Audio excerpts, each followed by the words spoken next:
Hi friends, మనం ఇప్పుడు 2 BHK 3 BHK interior work చేస్తున్నాము.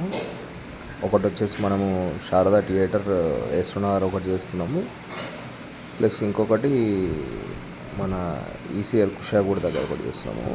ఇది మీకు మొత్తం కొంచెం నేను మొత్తం మీకు ఎట్లా మనం వర్క్ చేస్తున్నాం అనేది మొత్తం A to Z మీకు అప్డేట్ పెడతా, చూస్తుండండి, మీకు అర్థమవుతుంది. ఓకేనా? Thank you. మొత్తం మీరు చూడండి, ఫాలో అవ్వండి, మీకు అన్నీ నేను అప్డేట్ చేస్తూ ఉంటాను. ఏది ఎట్లా వస్తుంది, ఏవేవి పెడతారు, ఎలాంటి క్వాలిటీస్ పెడితే బాగుంటుంది, ప్లై ఎలాంటి క్వాలిటీ కావాలా అనేది నేను మీకు ఎక్స్ప్లెయిన్ చేస్తూ ఉంటాను. ఓకేనా? Thank you.